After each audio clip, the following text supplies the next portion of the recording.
So Sam, I don't know what to start with, and so Sam advised me to start with the 10 mistakes, 10, the top 10 mistakes that the agent should usually avoid in their profession. So I try to summarize some of them because there are others.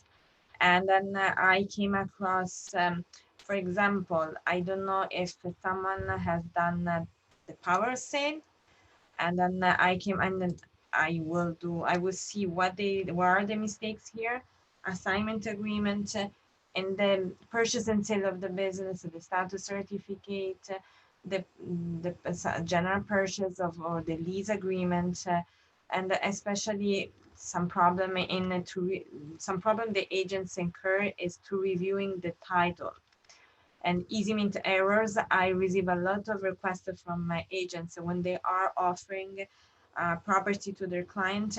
They see a lot of easements registered on the property. So I will focus some part of the presentation on it and to review and correct the seller's property disclosure. I just try to pick up these topics. And then in each one of them, I will try just to explain what are the mistakes that the agency usually do.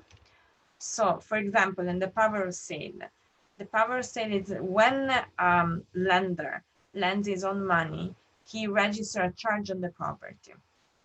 In if the buyers, which will become the owner of the property, the owner of the property doesn't pay back the monthly payment or even the principal after 3 months, the lender has the right to serve a notice of sale, and after another month he can take possession of the property and he can sell it. At this point, the agent come in. It's when you incur a property under power of sale. What is the correct drafting of the agreement? The first important thing is to know that the seller, which is the lender, has to disclose to you that the property is going to be sold under power of sale. And in the agreement, and now I stop sharing and I go to another share. I just go to the agreement, and in the agreement, I see how you have to write. So you use a Form 500, Agreement of Purchase and Sale Commercial. You fill up the information, but you have to cut title search because it's under power sale. Point 8, you have to cut 1516 because the property is sold as is. And then you have to catch up Family Law Act, UFFI, other representation from the seller, and you may want to add Schedule A. What is the Schedule A? The Schedule A usually is this, but the schedule, don't get to worry because the Schedule A is prepared by the lender's lawyer. The lenders, your client will provide you the Schedule A already. So your work is just to be aware there is a power sale. You have to market the property on MLS correctly. The property has to be sold at the fair market value, and then you have to put a for sale sign in the property. This is important. And if you represent the buyer, you may want to disclose to the buyer. And this is the secret of the Schedule A, which is the evidence for sale, Section 1. You attach this to your agreement of purchase and sale, and you disclose that to the buyer if you represent the buyer, even you represent the seller. And the buyer has to initial that the seller is a lender and is selling on the power of sale. And then on the date of the acceptance of agreement of purchase and sale, the real owner is not paying mortgage, no principal, no principal, no interest. So he has the right to sell it. The only evidence of default can be a statutory declaration made by the seller, setting the facts why the owner is not, why he has the right to sell under power of sale.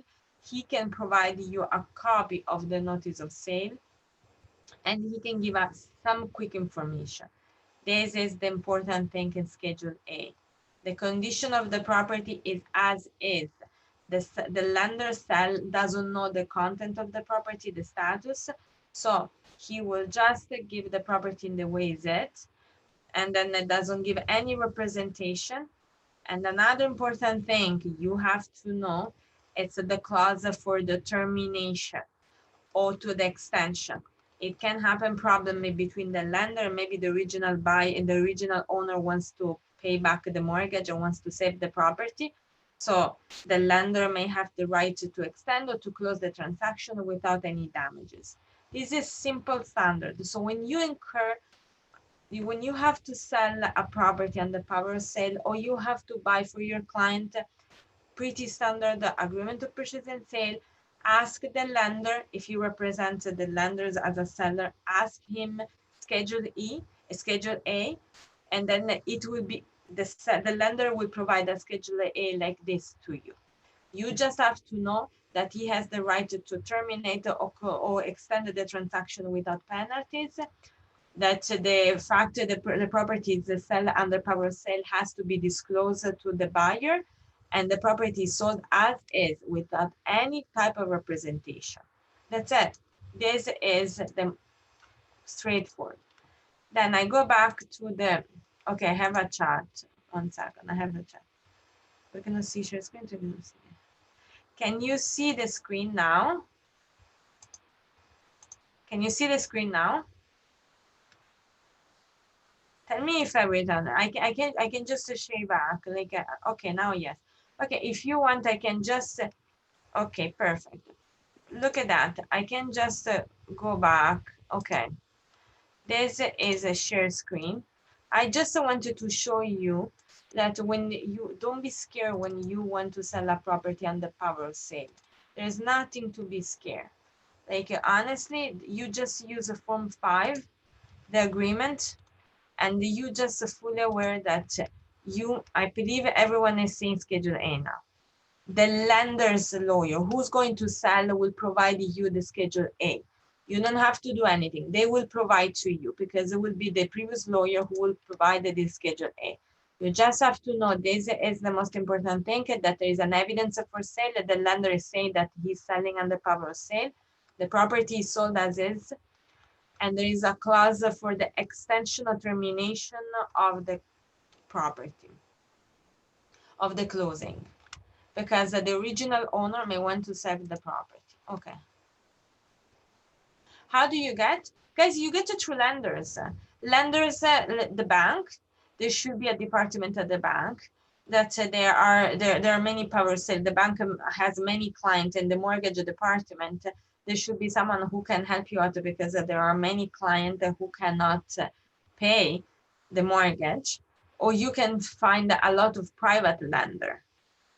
And then for your side, it's not a lot of responsibility. The important thing, you have to know that the property is sold under power of sale, and you have to disclose it to the other side. The Schedule A legally will be prepared by the lawyer, and in the original agreement you use from 500, and in the original agreement you just cut off the important representation. So from your point of view, it's not so complicated. You just have to know that the lenders can accept during the closing, can accept the payment by the original owner. So he may don't want to be responsible for any damages. If you represent the buyer, you may want to be sure the buyer will not lose any deposit. So in case the original owner will pay back the lender, your client, the buyer, will get back the deposit without any expenses or deduction. Okay? So this is a simple power sale. I'm just giving you so you can go to do the power sale. It's not because you have never done or you shouldn't, because the power sale from your point of view is the more protected sale, is appropriate to sale, because the lender, the part of the agreement will be prepared by the lawyer's lender. So you just have to market the property on MLS and be sure it's sold at the fair market value. But the real responsibility in court, if there is a litigation between the original owner, the lenders between themselves. I have never seen agent to get involved, honestly. I have not seen. I have seen people like lenders and the new buyers that they can have an agreement with the lenders, not agent. Then If you want me to stop, I move to the next argument, to the next topic. If someone wants to ask other information, please, I stop, because I just try to give you quick notion, very simple notion. So if you want me to focus on some part on the power sale, if you didn't understand, interrupt me.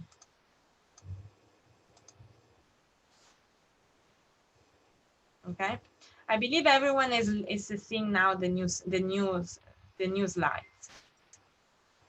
Okay, I'm going back into the new slides. I believe everyone is seeing. And yes, tell me.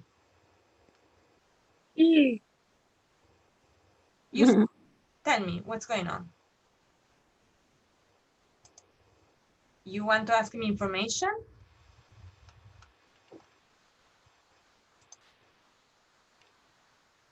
I'm changing topic, guys. I just let you know what you have to know, what you don't have to be worried about, and what your mistake can be. Ask the lender to provide Schedule A. Don't get confused and don't get scared. Then I move forward with the assignment agreement. We saw already because we did together. And then I can go back. The most important thing, as last time, I go back. The most important thing is always this. We saw the purchase price. Here you write Schedule B for the assignment. When you want to assign a property, you want to sign a condo agreement, we already saw, number one, this is Schedule B, is the price. This is the biggest mistake of the agent, is the price. Here you write the original price of the agreement of purchase and sale. Here you write the deposit already paid by the assignor to the builder, and here the final amount. And here you will write the payment by the assignee for the total assignment. Here is missing 100. Then the deposit already paid and the balance due on closing. And the most important thing is that you add a clause that the brokerage, the deposit will be released at the execution of the builder's consent agreement. Guys, I prefer you to stop me because I'm summarizing important thing. And if you are not aware with the topic, I will not, I can explain the topic better instead of giving you the quick important things. One thing that I'm seeing a lot of problem with the agent, and there are a wonderful deal, I'm honest with you, is the purchase and sale of the business. Why not? Why the agent always walk away from this? Can be a good business, you can make a good percentage. And I saw another thing, so that because the agents are scared to prepare a purchase of the business, an agreement of purchase and sale of the business, I haven't seen that they charge low interest rate. Why? I saw a lady, she was confused to sell a business, a restaurant for her friend, and she charged a little amount, less than 1%. If you do a good business, is not easy to sell, and plus are complex, a more complex deal. And if you are capable to do a good, why not charge them well? For example, the gas station or like other type of business. Take a form, we were using commercial, the purchase and sale of the business, the REA form. And then what I always try to help my agent with is this. I want to let you know that when you purchase and sale of a business, you can sell in two ways. The business can be sold as an asset. It means you sold all the list of chattels, the name of the company, and then you can sell whatever is the asset. If, for example, is a restaurant, you can sell the table, the chairs, the oven. If it's another type of business, whatever is inside, is a clinic, for example, is a good market for medical clinics. If you sell a medical clinics, you may want to sell the equipment. So asset is meaning you are selling all this material stuff. This is one type of sale. Then we have another type of sale, is the share purchase agreement. So if I have a business and I want to sell, I can sell in two ways. Asset purchase agreement, I sell only the asset, or I sell the share. And if I'm a seller, the most important thing for me is to sell through shares purchase agreement. Why? because I just transfer the shares of the company who owns the business. So if it's a medical clinic, for example, I'm going to transfer the shares and I will pay less capital gain. So I will make more money. And plus, if, for example, I own even the building, if I sell through the shares, I pay less tax because I'm just selling the shares of the business. So it means if I transfer to sale of the business, it means that he is it means that the seller can make more money. But from the buyer's point of view, the purchase of shares in a business is very crazy, is very risky, because there can be liabilities from, for example, employment point of view. If you buy a company through shares, you will incur problem with employee, because there is no termination of the agreement with them. So you will be responsible, for example, for layoff. You will be responsible for the for many other stuff. If you buy through an asset purchase agreement, you can continue the previous employment contract, but you can terminate all the employee and start back again. So when you are preparing your agreement, and I understand that you don't know what to write, I always advise my client, my agent, to use, 1 second, if I can, I show you what I did. This is mine, it's for a client. I prepare a letter of intent, okay? Don't look the name and everything, because so I'm just selling part of is a restaurant, okay? It's a franchise. Part of the same, because this franchise is made up of many companies. So part of the same, I'm selling asset. So the asset, so this is what I always advise my agent to write in their Schedule A. If it's an asset, I will just add this paragraph. The purchase consists of property and assets, account receivable, machinery, and then I will specify the purchase price in Schedule A. The deposit is always 5%. And then I will provide, who's interrupting me? Someone is interrupting me? I will provide the due diligence. Usually the due diligence is 2 months. For the clinic, medical, it's at least 3 months. Then I will impose non-negotiation with third parties. I will impose a non-competition. Very simple. In my schedule, in my agreement of purchase and sale at Schedule A, if I sell an asset, I will just add this clause. If I sell the shares, it's different. If I sell the shares, I have to show that I have to guarantee if I'm the vendor that I'm the only owner of the corporation. I have to report all the lease related to the corporation, the status. So here this is a share, because part of the company is sold as a shares, and there is a company who owns all the lease. So I specify what are the lease, the location, when the lease was done, if there was an amendment, a transfer, and the date. Again, I consider the purchase price and the deposit is important, always 5%. And then I go for the due diligence period, and then the not competition during the agreement. Honestly, a very simple clause. I know I'm a lawyer. For me, it's complicated than the future agreement of purchase and sale and the purchase. But this clause you can add in your agreement of purchase and sale. So many agents get confused when they go through a sale of a business.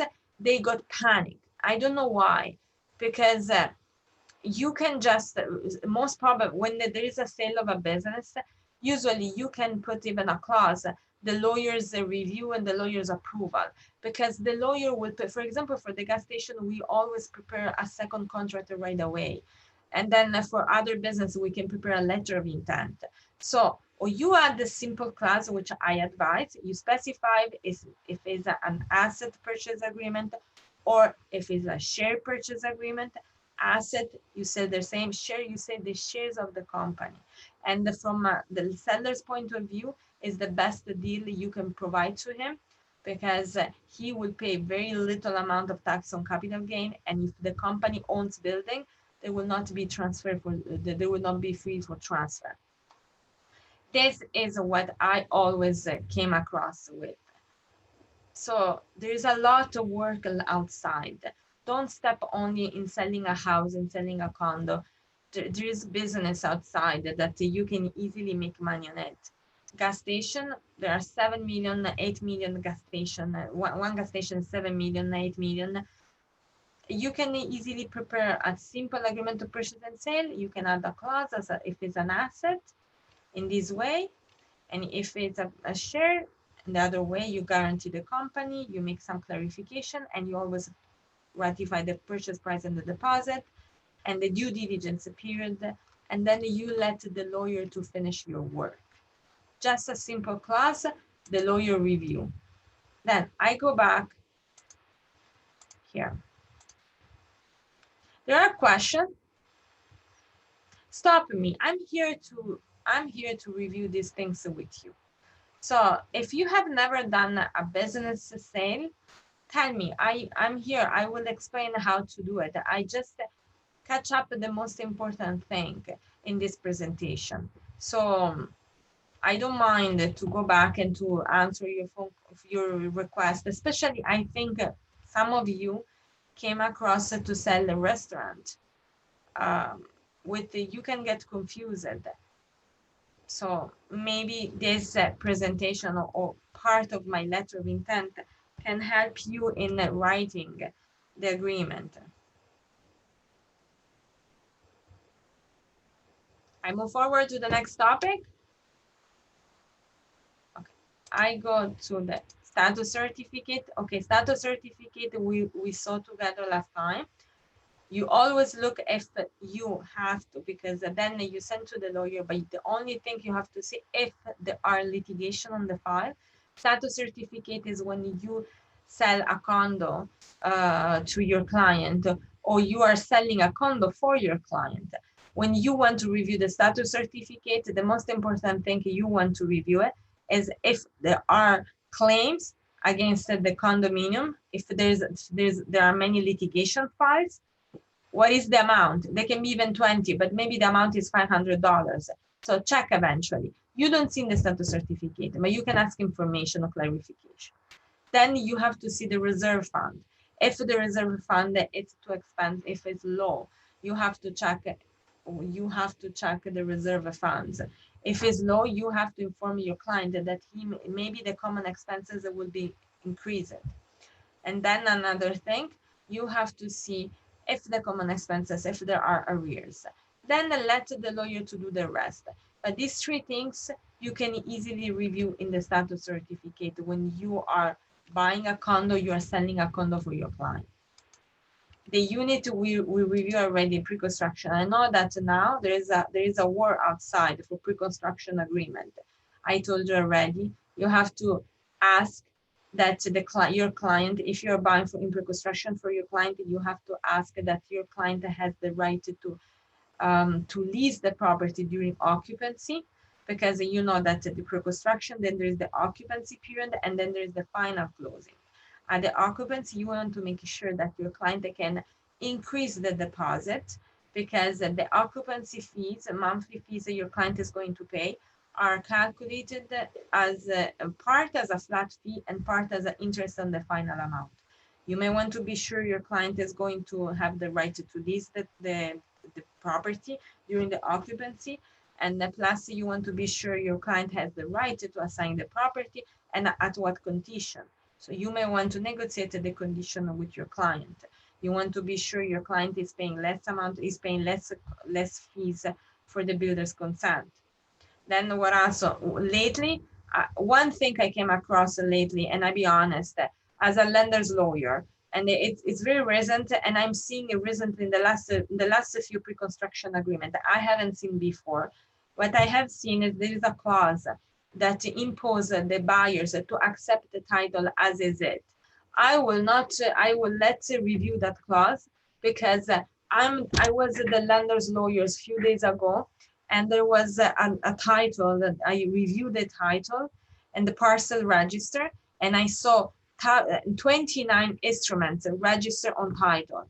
I had to open each one of them, and I went through all agreement. I understand that there is an insurance from the condominium and the insurance from the client. But my problem, I represented the lender. As a lender's lawyer, I had to say no to the transaction because the instrument were on title and the developer's lawyer didn't send me the title memorandum like in the past. In the past, I always get a title memorandum with a full amount of instrument on title, and then I realized that all these instruments on title were the developer's lawyer were providing an undertaking from the developer to discharge. Now, no, they provided the undertaking just to discharge one to mortgage. The other instrument that they leave on title. I don't doubt that the developer has complied with the previous agreement to register on title. But as a lender's lawyer, and I came across a parcel register with 29 instruments on it, honestly, I should have said no. But they were friends. My client wanted to fund the deal because it was a partner, and then I just give a positive opinion. But so when you review the pre-construction agreement right now, please cut the article cut the clause that the buyer accept the title with all subject to all the registration. It doesn't work like that. You will came across problem at the closing date with the lender's lawyer. Lease agreement. What is going on here? When you prepare an agreement of purchase and sale, you always get confused that there is a tenant, and you all get scared that you don't get to the deal, that you don't sell for the client, and these tenants came across with problems. Is it true? So what you can do, you can let the buyer, if you represent the seller, you can let the buyer to take over the lease. And then there will be a clause that the new buyers, the original deposit will be adjusted at the final closing. But you have to be understand that if maybe the new buyers doesn't want to assume the lease, so the agreement of purchase and sale should say that the property should be vacant on closing. So be careful when you draft an agreement of purchase and sale. Be really careful because if you say in the agreement of purchase and sale that the title, the property will be vacated at the closing date, and then you came across to the lease, you cut your sellers, you cut your client, if you represented the seller, you cut his right eventually to make money because the buyer can walk away and they can have not only back the deposit, but can even sue the seller. So if there is a lease, you have to disclose in the agreement of purchase and sale that the seller shall sell the property back at, but in reality, you disclose that there is a lease and you disclose that the seller may have the right to extend the property. I came across a client that was selling and was having so much trouble with the tenant in the basement. And he had a clause in the agreement of purchase and sale, his agent, that the seller had the right to extend the closing for another 30 days. And then he came across, and then the tenant realized that he could walk away and it's fine. They terminated the lease and the property was sold. Mostly of the time, the tenant gives problem. They don't want to leave. You have to clarify to the other side, and you have to make sure if the other side, the buyer, is interested to buy a tenant property. Eventually, you have to start to vacate the property. And to vacate the property, guys, is not easy. Because even if you follow the right information, even if you notify the tenant the right notice, they can stay in the property. You can go through a small claims, you can try to kick them out. It takes many months. It can take 6 months. Then you have to go through sheriff, and then especially now with the COVID, you don't kick out the tenant. I came across a client that he was trying to sell the property, and then the one tenant didn't want. They finished it. They did something very stupid. I'll be honest with you. The seller did something very stupid. He kicked the tenant out, changed the lock, prepare all the stuff, and put the stuff outside the door. The tenant came back with the police, and even if she was not paying the lease, the police called the owner, and he had to open again the door. He had to give the keys to the tenant because it's COVID time, and he was not allowed to kick her out, even if she had another house, because the owner was fully aware that she already was leasing some other place. Okay, so Don't do these things. Don't advise your client to kick out the tenant illegally. Try to negotiate as much as possible with the tenant. Try to take time, and eventually you can advise your client to go to court. It will take many months, and then after you can try to sell the property, because if you sell a property in the market with the lease inside, you may incur with a discount on the price, and maybe it's not the best deal for your client.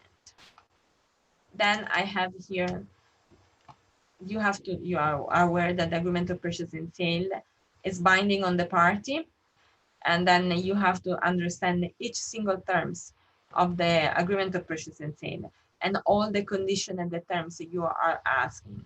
So when the less longer is the agreement of purchase and sale, the better is it. But when you came across an assignment, when you came across to a power sale, you have to add Schedule A. You have to add as much clause as possible.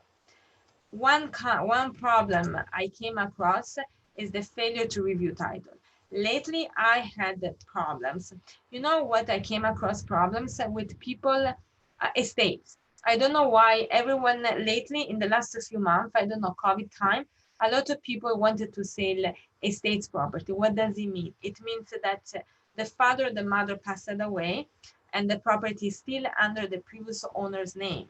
So there is a dead, and then if I review the title, if is the first transfer after the conversion, is not necessary to go to court for the certificate of appointment of a state trustee. So I explain, if someone die and there is a will or there is not a will and there is a property under the person name, the heirs have to make an application to the court, to the state court. It's called, is an application to take the certificate, to get it, the certificate of appointment of a state trustee. It means to have someone appointed as a trustee, and the trustee then can sell the property, has the power to sell the property. The court order will be considered as a Schedule A to be inserted in the title review. So when I prepare the instrument for the transfer of title, I have to insert a copy of that court order. There is an exception. The exception is when someone transfer the property or both the property before the conversion to this electronic system, is not necessary to go to a certificate of a state appointment of trustee. So you don't need to wait 6 months to get a court order. You can sell the property right away. So what I came across, many lately, they didn't have this certificate of appointment of state trustee, and they sold the property. But there was one problem, and one problem was that because the agent can see and can say, oh, you know what, this property was purchased in 1965, and then there was no deconversion at that time, so we don't have to go to get a court order.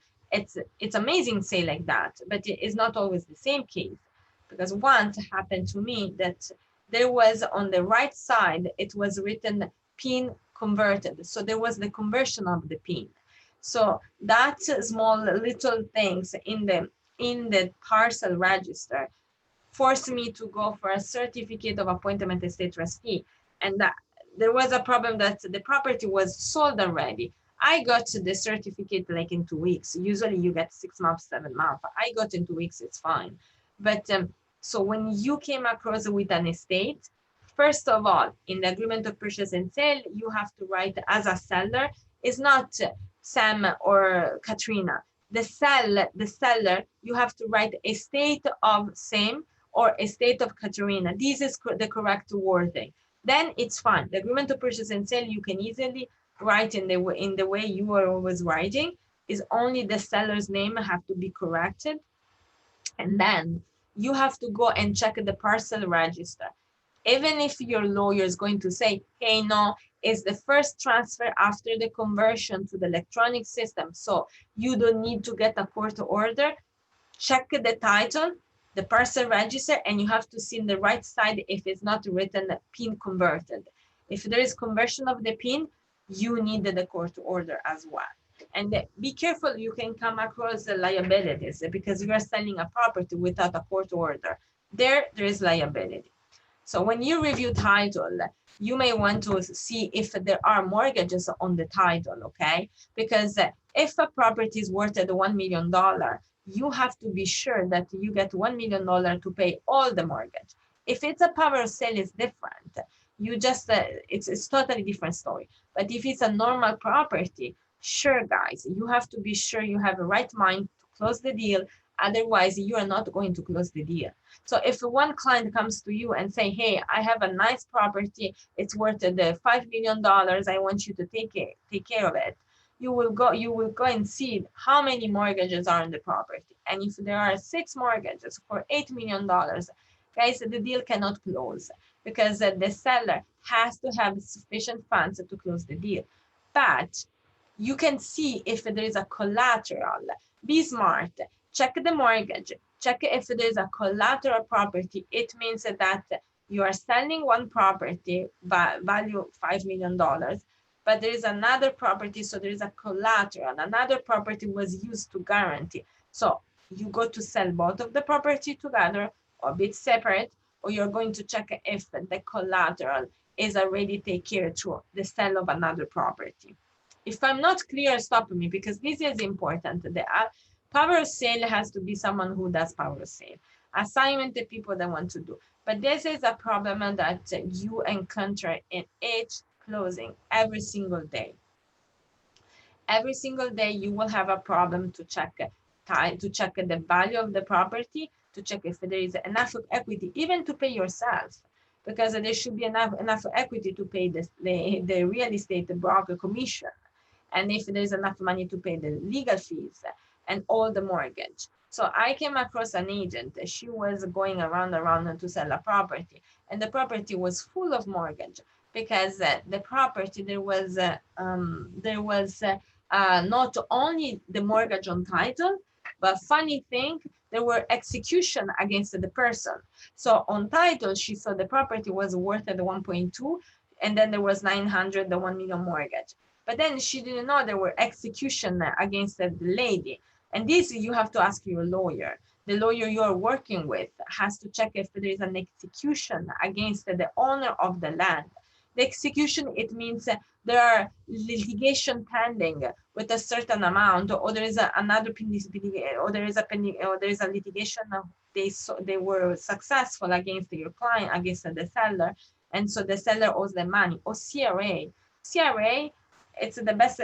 Many execution you find it because people are unable to pay their taxes. So I go for easement. Easement, funny things. I got easement. What does it mean? It's a right of way. Easement are the right to use part of another land for a specific purpose. Easement you find for Rogers, you find for Bell, you find for all these corporation, Hydro. But the funny things that a few days ago, I got a title, an agent asked me to review a personal register, and there were, I think, 12 easement registered, but the easement were expired. So who sold the property because we're related to the previous owner, not the actual owner, to the previous owner. So whoever sold the property paid the execution. They paid the, no, sorry, I'm getting confused with execution. My fault. But there were a lot of other easement as well. I remember that property was with execution and that were expired and paid and were not canceled from and were not deleted from title. And it has to be deleted. The title has to be clean. The easement, no, guys. The easement, you don't care. If there's Rogers easement, there's bad easement, leave it there. You just can pull up the instrument, see what type of easement. I do mortgage for lenders, and then I can tell you that I always leave the easement of the transfer of easement. I leave there, and where is it? But then you have to review the correct seller. Oh, this is funny because you want to review the property disclosure. So what's going on right now? There is a lot of property. There are a lot of problems, and there are many complaints to Rigo. I got a few agents who asked me to review the status of what happened because property are sold as is. There are not showings, not only there are not showings, and then and then the deal should be firm in less than 1 day. You have to get to the deal for your client, and you are concerned to get to the deal. But then you come across too many problems, and the real problems is that when the client go inside the property and the deal is firm, he will see there's a mold, there are cracks in the walls. So you have to rely on the seller's property disclosures. It's okay, there are not showings, but if you represent the buyer, you have to ask the seller several times, the seller agent several times, if it's possible to prepare an information statement. I will do it because lately you have been waiting, you waived the inspection, because I know waiving the inspection, it helps to close the deal.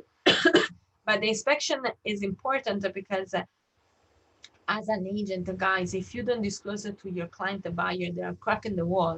The client is coming against you for liabilities. Is what happened to one agent that is working for me. And this agent is working, like, he's bringing deals to us. And this agent, honestly, the seller's agent disclosed the crack on the walls, when after, I think a few minutes before the deal was confirmed. So the buyer's agent informed the buyers that there were cracks on the walls, and then the deal was firm, but he didn't make the deposit. So, there were 1-2 hours still available for the seller, for the buyer to cancel the deal and to don't accept it because there was a crack on the walls. But the buyers pursued the deal because he wanted to close. When they went inside the property with the agent, another mistake, the agent took his own inspector and in front of the client say that there was the crack on the wall was $600 of damage. After the closing, the buyer came back with an inspection report of 37,000 of damages. So he complained against the agent, he complained against the RICO for the agent behavior.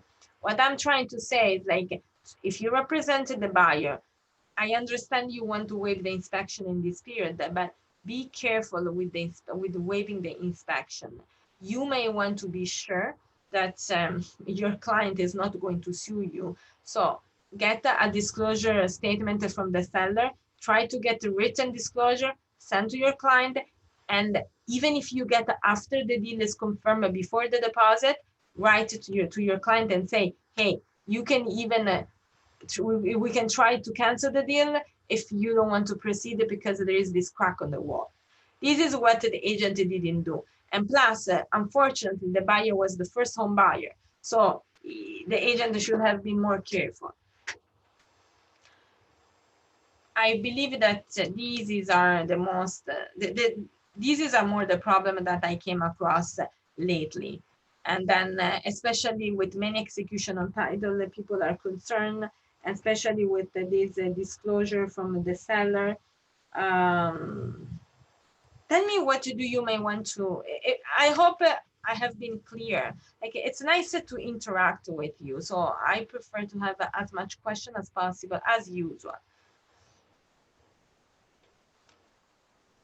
So I know that this is it. So, Hello. Yeah. Hello. Can you explain the buying a business, the difference between the shares and the equity? Can you explain that again? I go back and I go to my letter of intent. You can sell, okay, this is private information I did for my client. You can sell the business in 2 ways. You can sell the assets. So it's called asset purchase agreement. As a lawyer, I prepare. Or you can sell the shares and you will come across a share purchase agreement. What's the difference? For example, if I have to sell a medical clinics and I want to sell the assets, if I sell the assets, okay, I will sell the equipment. It's an X-ray clinic, okay? I will sell all the machine.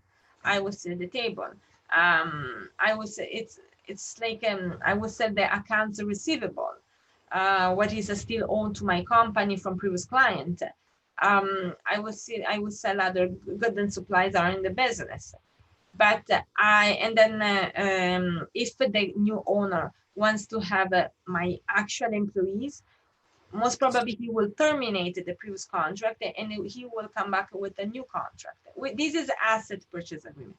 With the shares, you buy the shares, like usually the business are owned not by a person, are owned by a company, because a company help the protect the liabilities issues. So what's going on with the shares purchase agreement? The problem with the share purchase agreement is that you buy shares. So as a vendor, I have to clarify and I have to guarantee I'm the 100% owner, and the company, the business is owned under Katerina name. Licatalo Professional Corporation is a company. So as a company, I own a restaurant, for example. I cannot because I'm a lawyer, okay? But and then tomorrow I want to sell the restaurant. I don't sell the restaurant. I just sell the shares. I have 100 common shares in the company. I'm the only shareholder. I sell my shares. And when I sell the shares, if you represent the seller, is the best deal you can provide to him, because the tax on the capital gain will be very low. And because if the business owns property, there will be no transfer, no taxes related to transfer of ownership.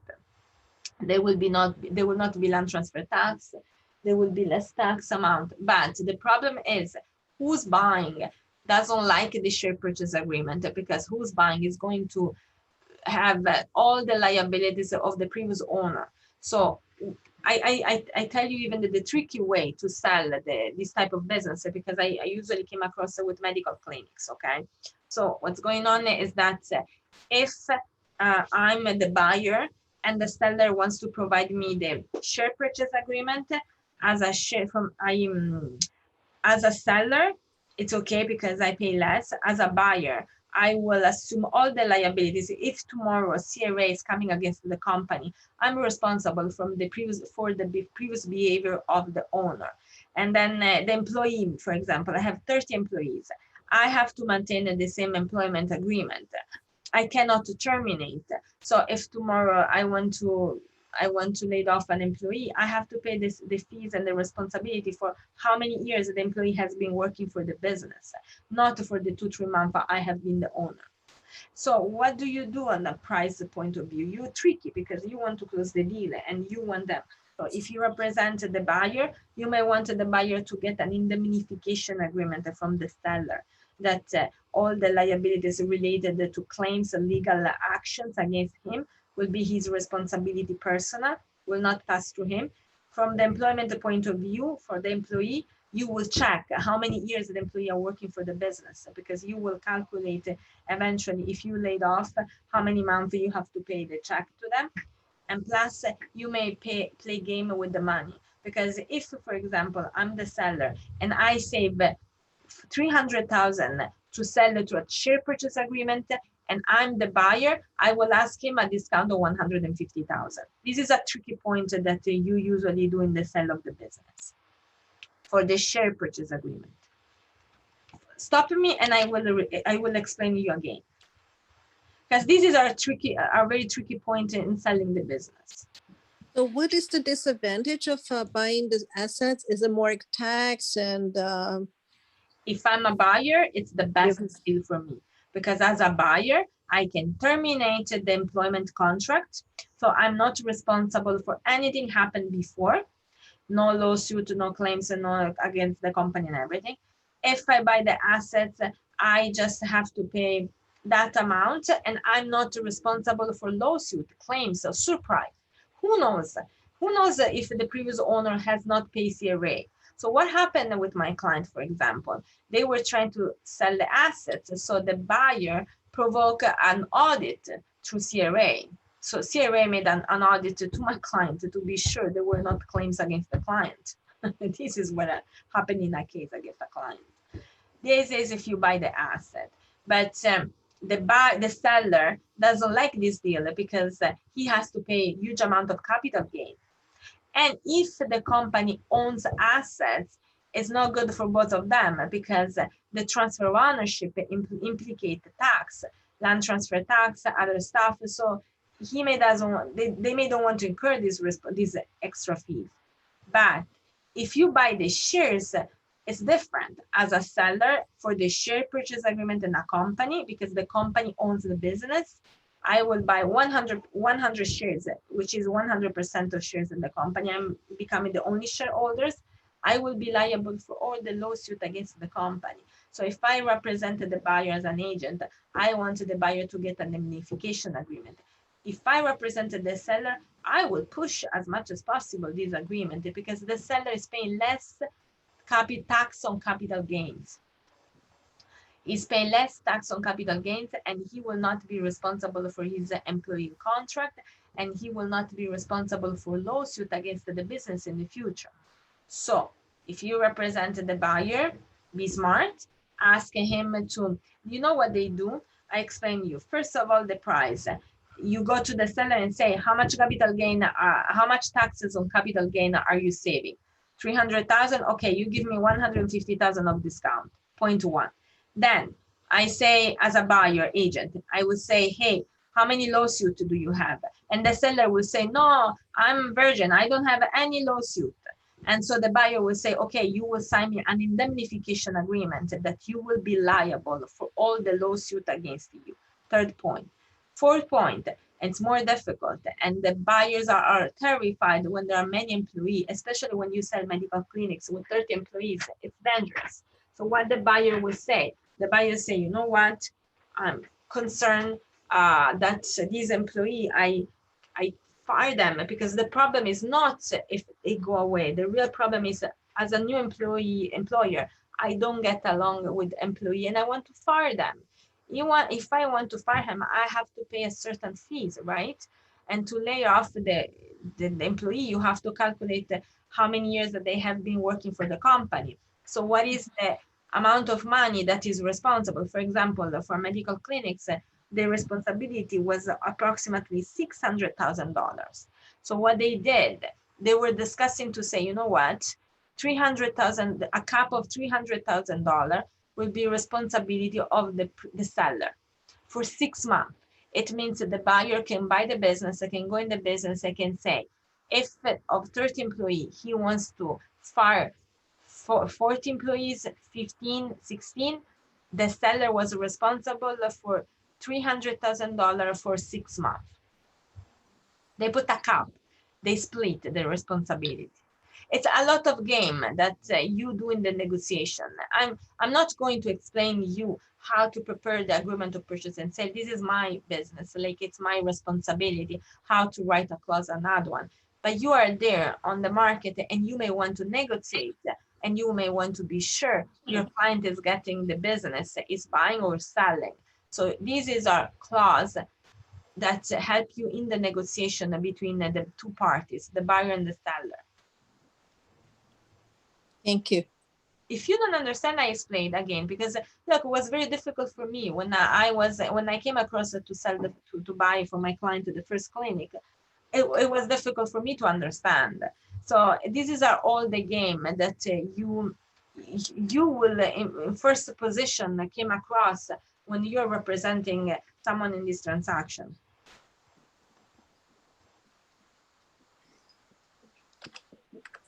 What other question? Someone else wants to make a question? I just I meant 3 things we should look into the condo certificate. Yeah, the condo certificate, absolutely, guys. You have to, as an agent, because my agent usually, honestly, they come to me, status certificate, they ask me to review it, and then I laugh because they are well prepared, that they know what they have to see. You have to see if there are litigation files, claims against the property management, against the condominium. So check if there are lawsuits. For example, there was one of my friend, she was selling a property to someone. She was selling the property for her client, and the two buyers canceled the deal because there was one litigation file against the condominium, but that litigation file was for million of dollars. It was one owner of a unit. He was suing the whole condominium for some problem inside. So two buyers walked away. So you have to see the amount of money, not only the claims, but the amount of money they are claiming. And honestly, in the status certificate, usually I don't see the amount of money. I just see if there are litigation files against the condominium. And how much is the reserve fund is too little, too small?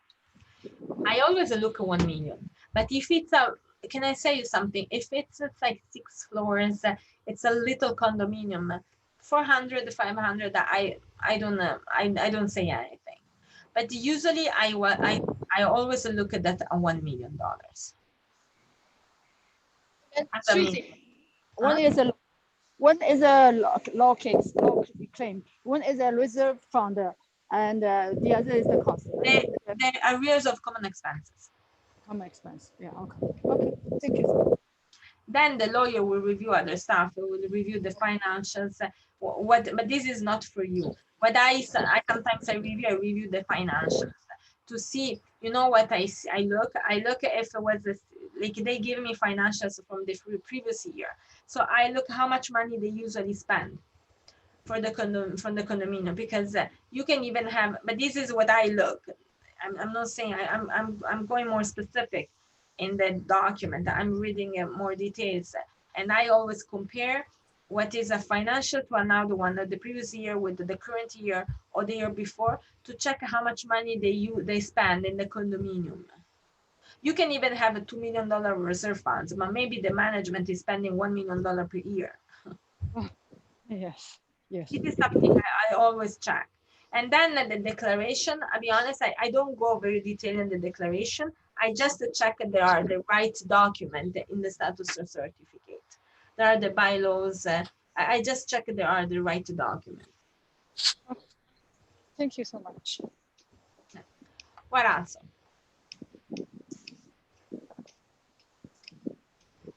What else is the problem?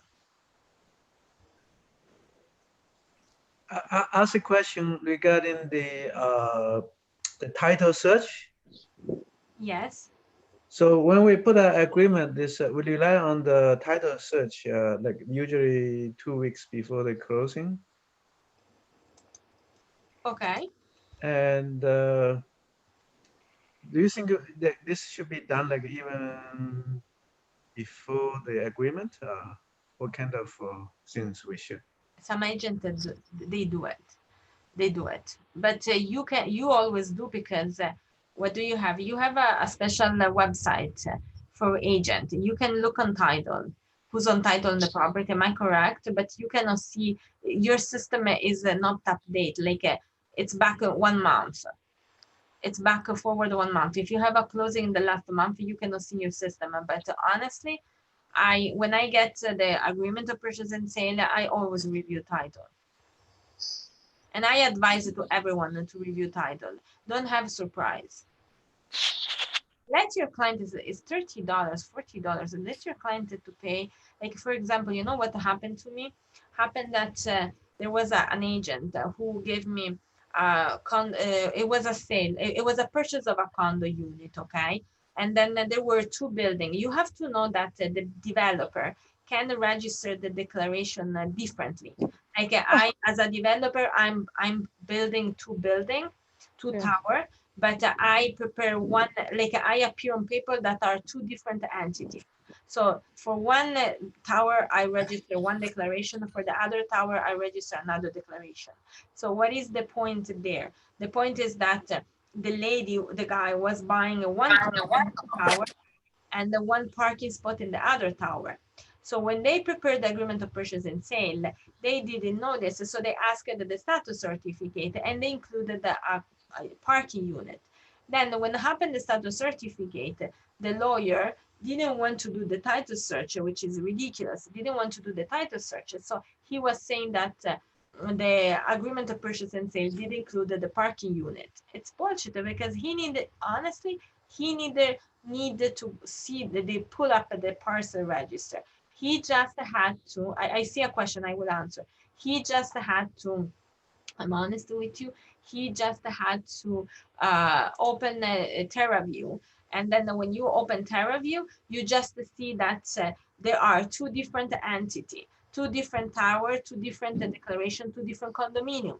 So the status certificate was provided for the condo, but the status certificate was not provided for the parking. So the agent removed the condition for reviewing the status certificate, because he thought he got the status certificate, but in reality he didn't. He just got one. He didn't got two. So when you deal with two tower, two tower, you have to be sure that the two tower are not two different entity, and you may want to consider that one parking spot is in the one tower and one condo is in the other tower. And so you may want to have a two status certificate.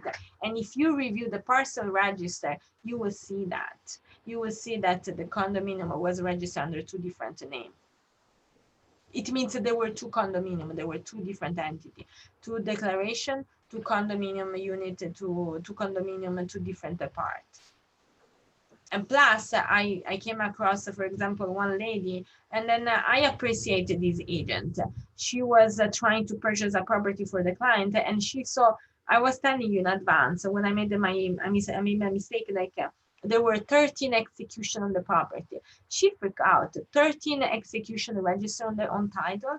You know why? Because the previous lawyer didn't clean the title. It just is the point, but they were all paid, were all expired, because I checked it through the system and it were all expired. So there was nothing to be registered on title. It just have to be clean.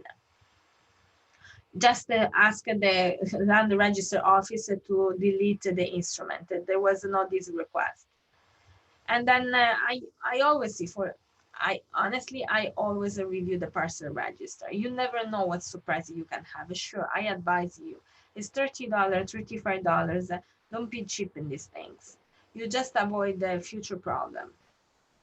And another thing, guys, I came across lately that I'm seeing that fees increased for the insurance. Let your client to pay as much as they can for insurance, because lately, I during COVID especially, many people were starving and they didn't pay the last amount of expenses. They didn't pay the last utility. They didn't pay the last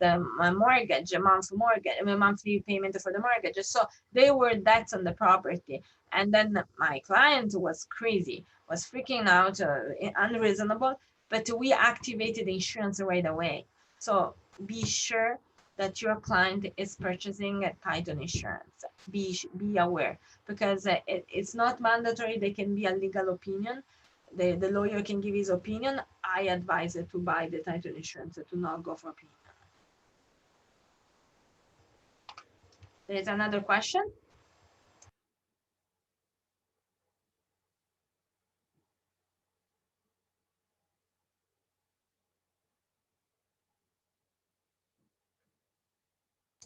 So someone has another question. So I would like to ask, when buying a restaurant, what items are needed to be verified by your agent before drafting an agreement?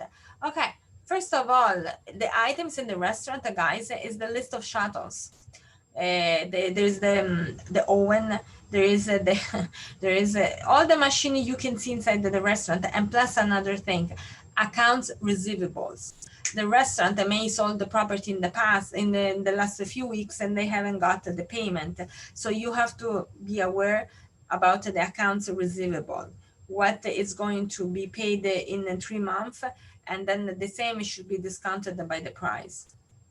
And another thing, you need an accountant, because the accountant will distribute the money on the different things. The fees will be distributed on the different things, so the client can pay less fees. But the distribution is an accountant, is something the accountant has to do it. And your client, if is selling, the seller will prepare the list for you. The seller already knows what to insert in the list to sell for the client, to sell to the buyer. Zhang, am I correct? Okay, Zhang. I have here, I believe so, that I wrote in the original here, for example, I write here, look what. All accounts receivable is an asset, okay? You're selling assets. Accounts receivable, trades notes, not receivable, the book debts, unbillable receivable, other debts due, accruing due. This is called the receivable, something that is still outstanding in the business. Inventory, work in process, raw material, finished goods, supplies, packing, other goods held for sale. For example, you have chips, you want to sell it. All usable and prepared expenses. Then you want to have a machinery, equipment, vehicles, furniture, fixture, office supplies. Then the name, guys, trade names. They should be the transfer of the name of the company. So be sure when you're dealing with the asset purchase agreement, there is a transfer of the name. It's very important. Trademarks, patents, other industrial intellectual property, and including the telephone number is important, and is the list of number, the list of phone. Like one thing is very important to be sold is that the phone number has to be sold.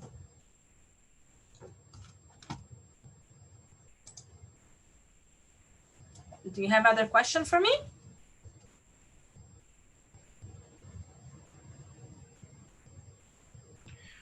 Just back to the previous question regarding the title. Is any website we can check the title? Like, is a title view? We can. You have to ask the lawyer. Oh, okay. Ask the lawyer. It's the parcel register. Okay, in our agent's MLS, I think you can go to Geo Warehouse. Geo Warehouse, you can purchase a parcel register. It's only $39. It's in the Geo Warehouse. Okay. Okay. Thank you. Okay, so yeah, even if you you call the land register office, yeah, they would provide to you. Okay, thank you, everybody. Thank you, Katrina. And if you have a WeChat, I will suggest you scan the QR code, because if you scan, it's free, no charge. But if you have any question looking for the legal advice, or if you have a client have any question looking for the deal close, you can definitely ask Katrina. And so I think that's all for today. She prepared the last information. I think there's a lot. Maybe in the future, we need to just break it down for the each details to introduce. So if you don't have any question, I will say thank you again, and just wait for the another maybe 30 seconds. If you don't still not scan the QR code yet, you can scan, and we have today's presentation PDF, PowerPoint has convert to PDF. If you go to a chart, you're going to see the PDF there is for today's handout. You can download, or if you go to the WeChat group, I also put in the WeChat group, you can feel free to download the handout.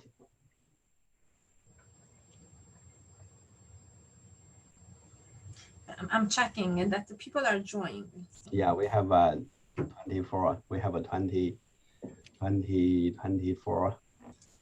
I'm seeing.